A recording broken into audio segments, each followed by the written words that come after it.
Day 942 to day 948 of my walk around the world. I pushed through the mountains of Georgia with almost no battery, facing storms, wild boar, and a shepherd dog attack that almost ended very badly. I packed up camp here in the forest and began hiking as it started to rain. I accidentally slipped and sadly fell on my new umbrella, breaking a few of its arms, but I trudged onward, following a track that soon turned into a creek. I then suddenly stumbled upon a huge group of wild boar. That's crazy. There's so many of them.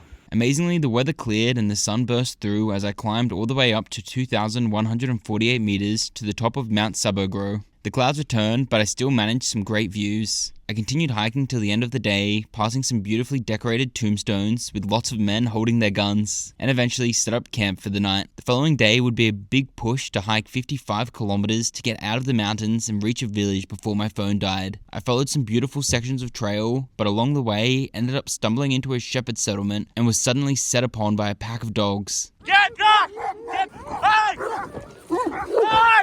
That was honestly the closest I've ever been to getting mauled by a pack of dogs. There was more coming up behind me, and I was about surrounded just as the shepherd reached me, and he called them all off. Man, if he'd even been just a couple of seconds later, I reckon I definitely would have got him mauled. I finally arrived in the village of Sagveri just as my phone died and found some accommodation for the night to recharge my things. The next day was a short 13 kilometers following the train tracks into the town of Borjomi, famous for its mineral water, and I got to fill up my bottle at the original tap and taste the warm, sulfury water. I ended up taking the next few days off in Borjomi, and thanks to a longtime follower named Dana, who owns a luxury travel agency named Brit & Co Travel, I had a couple of relaxing nights at a very fancy hotel.